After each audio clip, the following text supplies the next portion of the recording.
가기선은 증시 각도기. 네, 안녕하세요. 젊은 투자 안지원. 쉬운 투자 곽상준입니다. 네. 오늘 땡크가 It's Friday 되어야 되는데 한국 시장 마무리는 만만치 않았습니다. 다들 별거 없으신지 궁금합니다. 물론 이제 얘기를 조금 이따 더 나누겠습니다만 이번 것을 과연 하락의 전조로 시작하고 봐야 되느냐, 어떻게 대응하느냐, 해야 할 것이냐 걱정이 많으실 것 같습니다. 저희도 같이 고민하고요, 같이 풀어나가는 오늘 시간이 되었으면 좋겠습니다. 오늘 시작하기 앞서 특별한 이벤트를 마련하도록 하겠습니다. 여러분 예약 판매하고 계신지 모르겠는데 드디어 이 앞에 보면 이 꽃 말고 미안한데 꽃한테는 뭐 다른 게 하나 나왔죠? 네, 드디어 책이 나왔습니다. 투자의 태도. 드디어 이게 참 어떨지 모르겠는데 하여튼 뭐 주식 투자를 잘하고 싶으신 분은 한번 읽어보시기를 바래요. 왜냐면 꼭 읽어봐야 되는 필독서 한 10권 정도를 합쳐놓은 거하고 같은 효과가 있어요. 이거 한 권을 읽으시면 초보자로서 꼭 읽어봐야 되는 책 한 10권을 합쳤다 이렇게 보시면 되겠고, 우리 이제 그 투자의 소울메이트인 우리 안지원 팀장에게 먼저 한 권을 주도록 하겠습니다. 감사합니다. 네. 주말간 연휴도 있겠다. 한번 차분히 한번 쭉 읽어보겠습니다. 그러네요. 네, 지금 이제 예약 주문을 하시면 19일부터 발송이 된다고 합니다. 지금 이거 인쇄소에서 그 퀵 서비스로 지금 방금 와서 저희가 제일 먼저 종이 냄새가 풀풀 납니다. 지금. 네. 사실 제가 중이 재물을 못 깎아서 굉장히 창피해요. 네, 그리고 부끄럽고, 게다가 오늘 장이라도 좋았으면 내가 편하게 얘기를 하겠네. 장도 나빴는데 네 선전이나 하고 있냐 이런 소리 들을까봐. 근데 사실은 이 책은 오늘 같은 장에 정말 잘 맞는 책입니다. 왜냐하면 책 초반부의 상당 부분을 어떻게 하면 안 깨지고 투자할 수 있는지, 그리고 그런 마인드가 왜 중요한지에 대한 것을 철저하게 훈련시키는 게 앞에 3분의 1이 그런 흐름들이에요. 그래서 오늘 같은 장을 만났을 때 이 책을 읽어보시면 이거였구나 라고 생각되시는 게 굉장히 많을 것이다 라고 봅니다. 그래서 그리고 제가 이제 오랫동안 투자하면서 겨우겨우 깨달은 거죠. 처음부터 깨달았으면 되는데 투자의 제일 법칙은 뭐다? 잃지 않는 거? 네, 맞습니다. 잃지 않는 것입니다. 그럼 투자의 제2원칙은 뭐다? 제일 원칙을 잊지 마라. 네, 맞습니다. 역시. 맞나요? 맞아. 몰랐어? 버핏의 말 맞아요. 예, 역시 최고입니다. 역시 이게 기본적으로 알고 한 게 아니고 자기 경험에서 한 얘기 같아요. 네. 마치 짜고 한 것 같은데요? 아니 근데 정말로 중요하거든요. 잃지 않는 투자, 그리고 잃지 않는 투자가 중요하다는 것. 그래서 제가 계속 대비하라, 대응하라 뭐 이런 말씀드리고 현금 보유도 조금 가지고 가시라 했던 것들이 심리 상태를 그렇게 가져가기 위해서 되게 좋다는 거죠. 그리고 사실 수익률이 그렇게 높지 않더라도 돈 버는 건 충분히 할 수 있어요. 그리고 제가 해보니까 버는 것 자체가 어려운 게 아니에요. 깨질 때 얼마나 덜 깨지는지 안 깨지는지, 그리고 잘하는 사람들일수록 안 깨지더라는 거예요. 이게 굉장히 중요하다는 건데, 저의 이제 처절한 피 흘림의 기록들이 여기에 있습니다. 그래서 보시면 아마 투자에 도움이 많이 되실 거라고 생각합니다. 사실 저도 책도 하락장에서 더 많이 책을 일부러 봤던 것 같아요. 네. 마인드 컨트롤을 하기 위해서. 네. 근데 장이 이렇게 변동성이 크고 특히 빠지게 될 때면 이제 외동매매하기 쉬운데 감정에 휩싸여서 네. 더 빠질 것 같아서 무서워서 그냥 좋은 주식도 팔아버리고, 그렇죠. 네.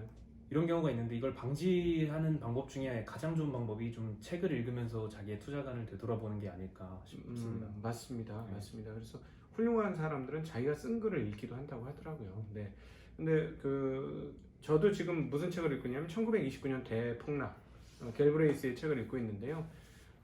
그 앞단을 읽으면서 지금 과연 시장이 어떻게 갈 건지 굉장히 관심을 많이 갖고 있습니다. 그런 측면에서 보면 오늘 거래소는 조금 기미가 보여요. 코스닥은 워낙 많이 올랐으니까, 900포인트는 그 버블장에서 왔었던 게 900포인트, 지난 2018년 1월에 900포인트였고 그 근처까지 왔다는 건 일정 부분 버블이 있다는 얘기인데, 충분히 조정을 해야 될 시점에서, 물론 아픕니다.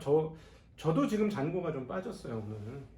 오늘 저는 인버스나 곧버스 들고 있는 사람이 아니에요. 저는 인버스 곧버스는 아예 안 해요. 근데 저도 이제 아픈데, 그럼에도 불구하고 와야 될 시점에 조정이 와서 오히려 되게 장기적으로 봐서는 좋을 수도 있겠다는 생각도 좀 들었습니다. 이번 조정으로 건강한 조정이 되고, 그야말로 하락이 아닌 조정이 되고, 그 다음에 더 좋은 시장이 올 수도 있지 않을까 하는 생각도 한번 해보았습니다. 오늘 시장 어떻게 보셨어요? 네, 시장 얘기 들어가시죠. 네, 코스피는 오늘 2,407포인트로 1.2% 하락했고요. 코스닥은 835포인트로 마감했고 마이너스 2.3% 기록했습니다. 네. 오늘도 여느 때와 달리 개인의 매수세가 좀 도드라졌습니다. 네. 코스피에서 5,900억 샀고요. 코스닥에서는 1,800억이나 샀습니다. 네. 외국인과 기관은 둘 다 양매도가 많이 나왔고요. 네. 외국인은 특히 거래소에서 4,600억이나 매도를 했고요. 네. 코스닥에서는 800억 매도했고 기관은 코스피, 코스닥 모두 1,000억에서 1,200억 많이 매도했네요. 매도를 기관이 오늘 코스닥을 아주 박살을 내놨네요. 그러니까 네. 외국인은 거래소를 뭐 어제 3천억 정도 그까지 이랬는데 오늘 5천억 가까이 되는 돈을 못 받아냈어요. 네. 기관하고 합쳐서 한 6천억 정도 매도를 내니까 그걸 못 받아냈네요. 특별한 이유라도 있을까요? 네. 일단 빠진 업종 중에는 네. 전기차 쪽이 좀 많이 좀 빠졌거든요. 많이 오른 업종이 많이 빠졌고 네. 진단키트 같은 관련 기업들은 아주 그냥 오늘 뭐 폭포수처럼 빠졌고요. 그 다음에 말씀하신 대로 전기차 중에서 많이 올라갔던 그 다음 또 이제 대장주도 꽤 많이 빠졌고 많이 올라간 주식들 중에 많이 빠졌어요. 이유가 네. 특별히 있나요? 전기차는 또 그렇기도 하지만 또 어젯밤에 이제 모건 스탠리에서 전기차 배터리주들에 대해서 자극적인 리포트를 좀 냈거든요. 네. 이 소식을 들으셨던 분들도 있겠지만 제목 자체가 No More Upside 굉장히 자극적이죠. 네. 내용을 말씀드리자면 이제 전기차 배터리 제조업체들에 대한 전망이 가격에 이미 충분히 반영이 됐기 때문에 의견을 다운그레이드한다. 예. 이걸 발표하고 이제 전기차 섹터가 아침부터 좀 하락을 크게 이어갔는데요. 네. 주요 내용은 이제 9월 22일에 테슬라의 배터리 데이가 예. 개최될 예정이죠. 그때 이제 테슬라가 강력한 기술력을 갖춘 배터리 제조 경쟁 업체가 될 것이다. 네. 라고 합니다. 배터리 완성차 업체가 전기차 완성차 업체가 아니라 배터리 제조 업체로서 맞아요. LG와 SDI와 경쟁을 하는 네. 그런 관계가 형성이 될 것이다 라고 하죠. 네. 네, 이 리스크가 지금 분명히 단기는 아니겠지만 장기적으로는 분명히 리스크인데 지금 금융시장에서 이게 간과되고 있다라고 네. 하고요. 이게 아직 시장에 반영이 안 됐기 때문에 향후에는 더 싼 가격에 이 배터리 업체들을 살 기회가 있을 것이다 라고 의견을 냈습니다. 그렇죠. 그러니까 사실은 배터리를 버리라는 얘기를 하기보다도 그 뉘앙스에 보면 저 배터리 데이 때 뚜껑 따보면 깜짝 놀랄 일이 있을 수도 있으니 그때 배터리 업체들 지금 가격이 좀 많이 올랐어. 그때 대에 빠질 수 있으니 그때 다시 사라 라는 뉘앙스가 깔려 있었어요. 네, 조정의 가능성은 충분히 보고 있다. 네네. 근데 이 배터리 대기 관련해서 제가 6월 2일날 3프로에 나가서 그때 자동차 특집할 때 그 말씀 드렸는데 배터리 회사들이 헤게모니를 가질지에 대해서는 의문이다. 그러나 Q가 증가하는 것은 명백한 확실한 사실이다 라는 말씀을 드렸었는데요. 이것과 관련해서 생각해 보실 대목이에요. 이 부분이 뭐냐면 여러 가지가 있는데 어디서부터 말씀을 드릴까요? 자, 수율 관련해서가 사실 핵심적인 이슈입니다. 그러니까 한국의 대표 업체들은 뭐라고 얘기를 할 거냐면 오케이, 너희들 원천 기술 가지고 있는 테슬라 원천 기술 가지고 있는 거 알겠고 너희들이 그 원천 기술 가지고 뭔가를 하려고 하는 건 알겠어. 그러나 너희들이 그렇게 배터리 사업이 쉬운 건 줄 아니? 너희들이 만들면 우리보다 더 싸게 만들 수 있을 것 같아? 그리고 우리처럼 빨리 많이 만들 수 있을 것 같아? 라는 게 제가 생각할 때는 한국의 그 배터리 업체들의 생각이라고 생각해요. 분명히 그렇게 생각하고 그렇게 얘기할 겁니다. 네. 예, 그 하루 이틀 우리 해온 거 아니고 수십 년간 노하우 쌓아온 건데 굉장히 어렵다. 원천 기술 한두 개 가지고 갈 수 없다. 그러니까 예를 들어 지금 원천 기술이라면 이거죠. 바로 맥스웰사를 인수하면서 맥스웰이 가지고 있는 건식 제조 방식이에요. 그러니까 그 솔벤트 용액을 가지고 흑연을 붙이게 될 때 이게 습식으로 붙이게 되는데요. 그러면 말리는데 시간이 필요합니다. 실제로 한국의 장비 제조 업체 중에 그걸 말리는 아주 굉장히 긴 터널 같은 거를 제작해서 만드는 업체들이 있거든요. 그거를 이렇게 통과시키는 건데 얘네들 입장에서 뭐냐면은 맥스웰의 건식 기술을 이용하면 습식 말리는 시간에 바로 작업이 가능하기 때문에 괜찮다라는 얘기인데 저는 그 장비를 보면서 무슨 생각이 들었냐면 처음에는 그게 되게 맞는 말인 것 같아. 그 건식 그 용법을 통해서 하면 말릴 일이 없으니까 금방 괜찮다. 근데 이 그 습식도 뭐냐면 이 터널을 통과하고 나면 이 장비의 터널을 통과하고 나면 그냥 다 말라버리는 거예요. 예, 그 통과하는 시간만큼 더 걸리는 거예요. 그게 과연 얼만큼의 비중일까 하는 생각이 들더라고. 그 장비를 직접 이제 동영상으로 한번 봐봤는데, 그래서 사실은 분명히 한국의 그 제조업체들은 충분히 그렇게 얘기를 할 수 있고, 그럼에도 불구하고 주식은 심리니까 만약 거기서 더 확실한 기술을 보여주면 지금 우리가 얘기했던 양산 능력, 그리고 생산 수율 이런 거 얘기하기 전에 충격을 받을 수 있겠죠.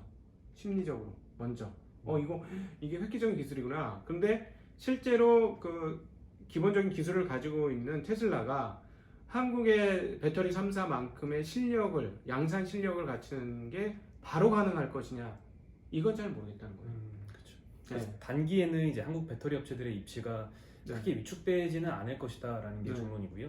근데 이제 장기적으로는 좀 리스크가 될 수 있지 않을까 하는 우려가 이제 이 리포트를 계기로 점점 더 폭증이 되는 것 그럴 같아요. 수 있죠. 왜냐면은 이제 얘네가 이제 기가 팩토리가 아니라 테라 팩토리까지 만든다고 했고, 그 다음에 일련의 과정들, 지금 했던 작업들이 뭐예요? 광산을 샀거든요. 광산.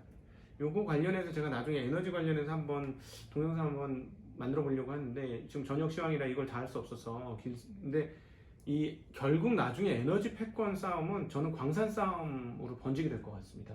그래서 이 광산을 따먹기 위해서 급기야는 전쟁까지 날 가능성도 있지 않을까 하는 생각까지도 해요. 저는. 네. 요거에 대해서 왜 그런지에 대해서 나중에 한번 따로 보고는 편성을 해볼 텐데, 어쨌든 경쟁이 격화되는 건 결코 좋은 뉴스는 아니고요. 자, 그럼 이렇게 생각해 보셔야죠. 또 하나 먹거리를 하나 말씀드려야 될 것 같은데, 테슬라는 그러면 공장을 지을 때 자체적으로 다 조달해서 만들까? 그건 아니겠죠? 그렇죠. 그렇죠? 거기도 공장이면 껍데기는 뭐 지네들이 짓는다고 해도 장비 들어가야 되지, 소재 들어가야 되지, 아까 말한 뭐 광산, 뭐 리튬 광산 막 이런 거 사는데 뭔가 이렇게 원자재가 다 들어가야 되는데 그걸 어떻게 할 거냐는 거죠. 그 네. 벤더들을 잘 봐야겠네요. 그렇죠. 그렇죠. 역시 우리 똑똑합니다. 거기에서 투자의 기회가 있을 거라는 거예요. 만약에 이렇게 생각해 보셔도 돼요. 만약에 테슬라 공장에, 테라 팩토리에 한국의 소재 업체들이나 장비 업체가 들어간다면 어떻게 될 것이냐.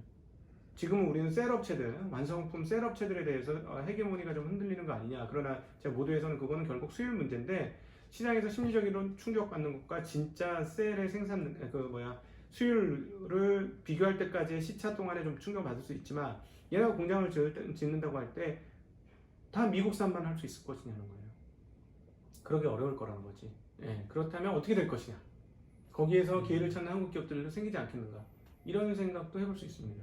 점점 이제 테슬라의 새로운 그 벤더 말씀하셨는데, 새로운 벤더가 조금씩 명확해지는 것 같긴 한데, 그 중에 하나가 중국의 CATL이라는 업체인 것 같아요. 상반기 점유율만 보면은 LG화학이 1등을 했지만 그 누적 배터리 사용량 기준으로 1등을 했는데 MS가 마켓 쉐어가 25%고요. 2위가 CATL인데 1%포인트밖에 차이가 안 납니다. 24%예요. 이제 이번에 테슬라가 LG화학과 이제 파나소닉으로부터 이전에는 배터리 공급을 받았는데, 이제 CATL을 포함시킨다라는 얘기가 있어요.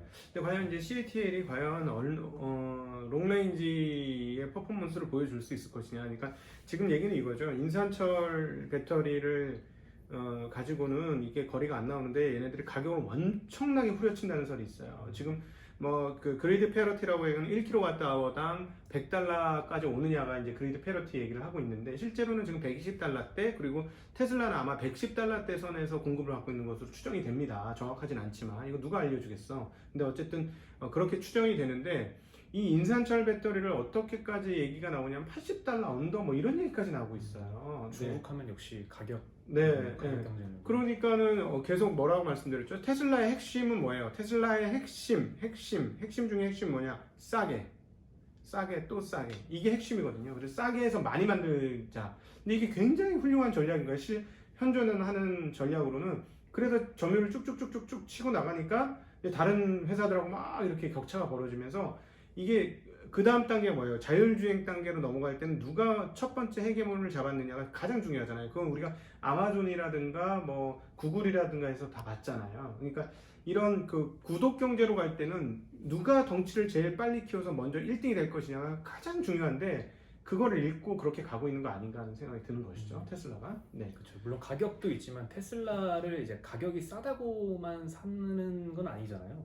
여기서 말하는 싸다는 건 뭐냐면, 테슬라는 공급을 최대한 싸게 받으려고 애를 쓴다는 거죠. 그래서 이제 일정 수준의 규모의 경제가 되면 그때부터 지금은 순이익이 가짜 순이익이잖아. 그 탄소 배출권 관련해서 그 리턴 받는 돈 때문에 수익인데 이게 여기서 물량이 더 늘어난다. 만약에 2배 정도 늘어난다 이러면 실질적인 순이익과 영업이익단도 플러스 전환이 될 것이다. 그걸 노리면서 계속 지금 치고 가는 거고 그렇게 되면 추가로 더 투자도 많이 받을 수 있고 주가도 올라가면서 투자 받기도 쉬워질 것이고 그렇다면 자기네가 원하는 스타링크까지의 연결 가는 과정들까지도 갈 수 있죠. 왜냐면 여기서 와 얘네가 뭔가 퍼포먼스 지금도 그렇지만 어느 정도 좀 더 퍼포먼스를 보여준다면 우리 스타링크 할래 이러면 사람들이 구름대까지 몰려들면서 자금 밀어주겠죠. 그러면 이 자금 덕분에 그 사업을 또 시작할 수 있고 그렇다면 정말 인공위성과 나중에 얘네 자체 AI 알고리즘과 결합된 자율주행으로 가는 게 얘네들의 그림이 아니냐라는 생각을 충분히 해볼 수 있다는 것이죠. 그렇죠. 또 자율주행에 굉장히 또 관심이 많으시잖아요, 부점장님. 이건 소비자 효용 때문에 그런 거예요. 이건 모든 건 돈 문제고, 그러니까 소비자가 그 물건을 쓸 때는 이게 내가 썼을 때 나한테 더 도움이 되느냐라는 것이죠. 그래서 이걸 썼을 때 내 에너지가 감소되어서 리턴이 더 많으냐 이건데 그런 측면에서 자율주행은 사람들로부터 리턴을 느끼게 해준다는 거죠.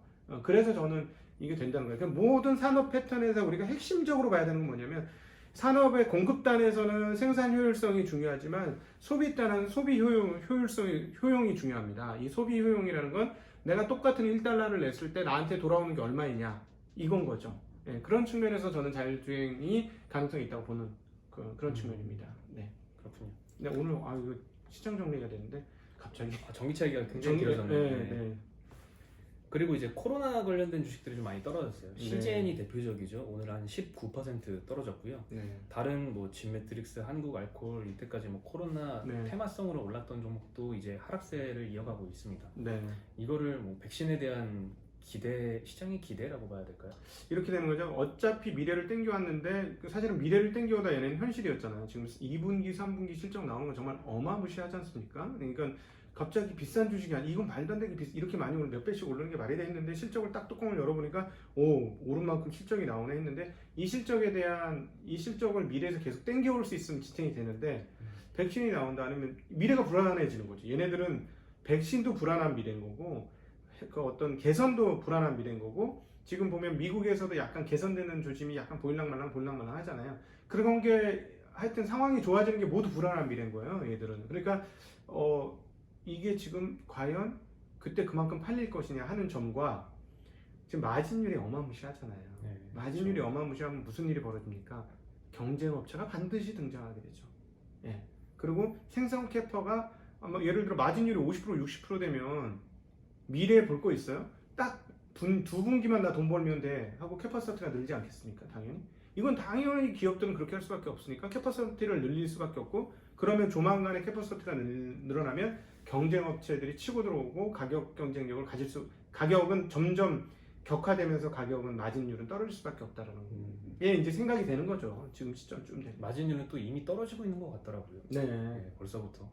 그러면 그게 핵이라고 봐야 되겠네요. 네. 그렇죠. 예, 그동안에 그 뭐 50%, 60%, 뭐 80% 뭐 이런 얘기까지 나오잖아요. 근데 이것들이 떨어지면 사실은 뭐 보통 일반적인 이게 제조업체인 거잖아요. 이제부터 제조업체는 얼마예요? 2자릿수만 하면 잘하는 거거든요. 20% 넘으면 어마무시한 거고. 예, 그러니까 2자릿수까지 꺾여진다고 할 때는 그러면 이익 감소폭이 매출 증가는 소용없다 이렇게 해석할 수 있겠죠. 네. 그리고 또 주말에 또 주목하셔야 될 이벤트가 하나 있는데요. 미국하고 중국하고 1차 무역 합의를 했었는데 그 네. 이행 관련한 회담이 진행이 될 예정입니다. 예. 물론 안 될 수도 있고요. 네. 될 거라는 이제 기대감이 있는데 만약에 된다면 여기서는 어떤 논의를 할 거냐? 중국이 이제 미국으로부터 어느 정도의 수입을 하기로 결정을 했었죠. 예. 약속을 했었는데 예. 이 이행률이 지금 25%밖에 안 됩니다. 그래서 이거에 대해서 분명히 미국도 뭐라고 할 것이고 예. 그리고 중국 입장에서는 최근에 이제 틱톡, 네네. 위챗에 네. 대한 이제 금지 압박을 받았는데 네. 여기에 대해서 이제 최근에 바이두까지 조사를 들어간다고 해요. 예. 그래서 이에 대해서 중국의 반발도 예상되고요. 그래서 이번 회담이 잘 합의가 돼서 긍정적인 방향으로 나가지 않을까 하는 기대감을 불러오는 회담이 아니라 네. 크게 싸우는 거 아닌가 하는 우려감을 나타내는 그런 회담으로 지금 비춰지고 네. 있어요. 그게 오늘 시장 하락에도 좀 영향이 있지 않을까 그렇죠. 싶습니다. 충분히 악재가 될 수 있죠. 사실은 지금 악재될 거리가 많지 않은 상황인데 이거는 충분히 악재가 될 것 같습니다. 그래서 가뜩이나 고점 부근이었고 S&P도 고점 부근이었고 이런 상황에서 뭐 악재가 터지면 시장은 뭐 조정받을 수 있을 것 같긴 하네요. 네. 이거 불안한 거 말고 좀 즐거운 얘기를 해드려야 되는데 너무 시장 빠져가지고. 그리고 오늘 네. 다 빠진 얘기만 하다 보니까 네. 조금 분위기가 무거운데요. 네. 그 위챗 관련해서 이제 재밌는 건 아닌데요. 네. 좀 제가 봤을 때 좀 놀랐던 설문조사가 있습니다. 웨이보에서 네. 설문조사를 했는데 일단 설문조사 대상부터 굉장히 놀랐어요. 이 인원수가 표본 집단이 120만 명이에요. 예. 보통 우리나라에서 이런 설문조사 결과 나오면 뭐 1000명, 심지어 몇백 명도 있죠. 네. 만 명은 뭐 본 적이 별로 없는 것 같은데 웨이보에서 무려 120만 명. 역시 예. 중국이라는 생각이 드네요. 네. 물론 중국 인구 대비해서는 뭐 얼마 안 될 수도 있지만 네. 어쨌든 이 120만 명 대상으로 설문조사를 했는데 예. 중국의 아이폰 사용자 중에 위챗을 금지한다면 나는 아이폰을 안 쓰고 안드로이드로 바꾸겠다 하는 비율이 네. 95%입니다. 어허. 그만큼 어허. 이제 위챗에 대한 충성도가 굉장히 네. 중국 사람들이 높다고 볼 수 있겠죠. 네. 또 우리나라 사람들한테 카카오톡이랑 같은 의미인 것 그렇죠. 같아요. 네. 사실은 제일 많이 쓰는 앱이잖아요. 그러니까 이게 이건 중요한 거죠. 왜냐하면 사람은 제가 계속 말씀드리면 사람 혼자 사는 게 아니고 같이 사는 존재인데 그 같이 사는 이 사이가 뭘로 채워지냐 이걸 일컬어 우리는 일종의 이렇게 얘기하죠. 커뮤니케이션이라고 합니다. 근데 커뮤니케이션의 통로를 잡고 있는 게 카카오톡이라든가 위챗이라든가 이런 것들이니까 이거를 막는다고 하면 사실은 그거를 들어가기 위한 그 문인 디바이스인 스마트폰이 필요 없어지는 거지. 그걸 위해서 쓰는 거니까. 그냥 충분히 근데 조금 과할 수도 있긴 하겠는데 애국주의도 있었겠죠. 어느 정도. 네. 95%면 뭐 함부로 그러니까 이렇게도 볼 수 있지. 저거를 때려가지고 1차 합의 더 실행을 해라 하는 얘네들 꼭 이러잖아. 이렇게 오른쪽 훅 날리려고 왼쪽에 그 페인팅 번지를 날리고 그런 거를 굉장히 잘하잖아요. 그렇죠. 예. 그러니까 또 그런 걸지도 모르겠는데 어쨌든 뭐 좋은 뉴스는 아니다. 그럼 자 여기서 이거를 어떻게 봐야 되느냐 시장을 어떻게 봐야 되느냐. 제가 지난번에 말씀드렸죠. 거래소는 오늘 보니까 조금 힘이 있어 보이는데 만약 여기서 조정이 짧은 시간에 끝나서 건강한 조정으로 끝나게 되면 시장은 점차 과열권으로 들어갈 가능성이 상당히 높습니다. 그리고 고객 예탁금 지금 쌓여 있는 게 과연 어떤 행동을 할 것인지도 굉장히 궁금합니다. 지금 뭐 코스닥이나 이런 쪽은 신용 잔고나 이런 것들이 굉장히 많기 때문에 그리고 또 지수도 많이 올랐고 개별 종목들도 보면 엄청나게 주가가 많이 올라서 부담스러웠던 부분이 충분히 있었거든요. 그래서 그런 측면에서 조정 뭐 충분히 가능한 것이고요. 여기서 뭐 이게 한 방에 끝날지 두 방에 끝날지 세 방에 끝날지 잘 모르겠는데 해외발 악재로 연결되지 않고서는 기조적인 하락으로 가기에는 지금은 별로 안 보이는 거죠. 아까 지금 언급했던 그 미중 무역이 이제 틀어지고 험해지고 안 좋아지고 이렇게 되면 모르겠는데 혹시 뭐 다른 하락할 수 있는 이유 한번 생각해 보실 거 있으세요? 하락할 수 있는 이유요? 네. 지금 뭐 별로 안 보이죠? 생각이 안 나네요. 네, 별로 안 보여요. 자, 지금 안 보이는 상황인데, 자, 그러면 우리는 이제 어떻게 하느냐, 어떻게 대응을 할 것이냐인데요. 불안하신 분들은 좀 줄이시면 돼요. 불안하신 분들. 이게 이제 여기서부터 대응이에요. 우리는 이제 필드에 있는 사람들이니까 시장에 대해서 우리가 뭐 설명해주고 관찰해주고 하는 게 아니고 이제 필드에 있는 사람으로서 그냥 그 정확한 건 아니에요. 정확한 건 아니고 그냥 느낌대로만 얘기를 드리면 불안하신 분들은 현금 보유 비중을 일정 수준 가지고 가시면 됩니다. 가지고 가시다가 만약에 생각보다 조정이 빨리 끝나면 또 태도를 빨리 바꿔서 그 다음번에 좋을 수 있는 기업을 진입하시면 돼요. 근데 어떤 분들은 내 기업은 상관없어. 난 기업에 집중할래 하면 그냥 들고 가셔도 돼요. 한 두 방 더 맞아도 상관없어요. 내 기업만 괜찮다면. 그러니까 여기서 이제 중요한 거는 뭐냐면 내가 투자하는 그 기업과 그 산업에 그 산업이 살아 있을 것인지 여부 이런 것들이 굉장히 중요하다라는 것이죠. 그러니까 지금 우리가 모두의 전기차 관련해서 테슬라 배터리데이 관련해서 얘기를 했는데 테슬라 배터리데이가 있다고 해서 과연 2, 3년 안에 배터리 출하량이 한국 3사가 줄어들 것이냐 그리고 그 밑단에 있는 애들이 줄어들 거냐 저는 그렇게는 안 보이거든요. 근데 이 배터리데이 때까지 그게 이제 회자가 되면서 충격을 받으면 한두 달 정도 빠질 수 있죠. 한 달 빠졌다가 그렇죠. 네, 보니까 당장에 그렇게 큰 영향 없네. 그럼 그다음부터 다시 오를 수 있을 거예요. 그러니까 이 과정들을 내 기업들이 좋다면 그냥 견디셔도 되는 거예요. 예. 그러니까 트레이딩의 영역으로, 그러니까 투자를 하신다기보다도 내 기업에 내가 같이 주인으로서 동참한다는 생각을 가지신다면 이런 하락장을 좀 더 견디기 쉬우실 겁니다. 견디기 쉬우실 것이고, 근데 이걸 트레이딩으로만 생각하시면 가슴이 벌렁벌렁하면서 굉장히 지금 무서워지는 국면으로 접어들게 되죠. 그래서 저는 개인적으로 하여튼 기업에 좀 방점을 두고 투자를 하시라는 말씀드리고, 불안하신 분은 현금 비중을 좀 늘리시고 그런 정도로 대응을 하시면 어떨까 싶습니다. 네, 그리고 현금 비중을 올릴 때는 이 주식 어떠지 어떠지 이러지 말고 그냥 내 현금 비중 뭐 나는 20%, 30%, 40%요 정도 가는 게 내 마음이 편해 그러면 그냥 무자르듯이 자르시는 거예요. 그런 것도 훈련이 되지 않을까 싶습니다. 보통 좋은 말씀. 네, 손절매 하시거나 이러실 때 어떻게? 저 같은 경우에는 이제 비중을 줄일 때는 내가 갖고 있는 기업에 직접적인 타격을 받을 경우에는 비중을 좀 과감하게 줄이는 편인 것 같아요. 네, 네. 예를 들면 오늘 같은 경우에도 실적들이 굉장히 많이 발표가 됐잖아요. 그렇죠. 오늘 실적 발표는 아니었으니까. 네, 제가 네. 예상했던 실적이 안 나오고 좀 많이 어닝 쇼크가 나왔다. 네. 이런 경우에는 좀 비중을 줄이기도 하고요. 네.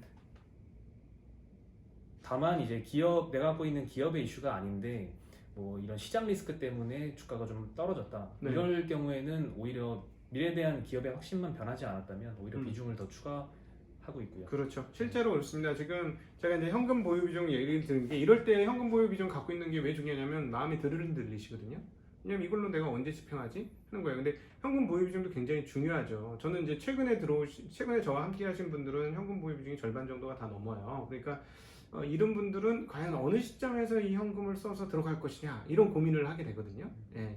그러니까 물론 수익을 내신 분들은 현금 보유 비중이 좀 적은 편이에요. 수익을 깔고 있으니까. 그런데 이제 최근에 들어오신 분들 지수가 오른 다음에 들어왔기 때문에 현금을 다 쏠 수가 없었죠. 네, 그렇죠. 그래서 이제 오히려 기회인 거예요. 이런 분들한테는. 제가 왜 이 말씀을 드리냐면 지금 오늘 장 끝나고 덜덜 떠실 분들이 굉장히 많을 거예요. 근데 현금 보유자는 생각이 전혀 다르다는 거예요.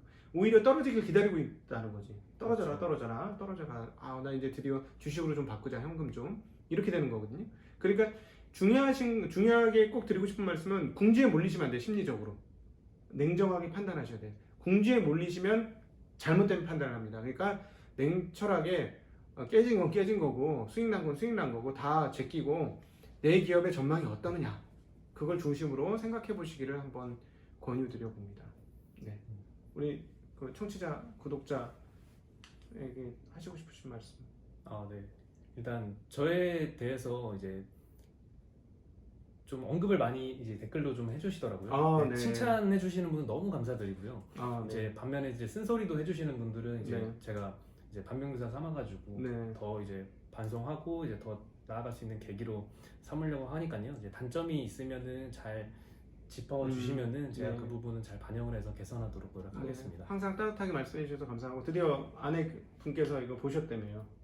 네. 제가 일부러 이거 방송을 한다고 네. 와이프한테 얘기를 안 하고 있었어요. 왜냐면 네. 제가 목표를 제가 열심히 해가지고 이제 나중에 이제 와이프가 자동으로 알게 되게 그 정도까지 이제 성장을 하자 이게 목표였는데 네. 제가 어저께 이 댓글 읽어보다가 컴퓨터를 안 끄고 일부러 보라고 안 껐네 뭐. 그건 아니었는데 네. 와이프가 오늘 아침에 카톡이 네. 와가지고 알게 된 거예요. 그렇구나. 방송하는 거 왜 말 안 했냐.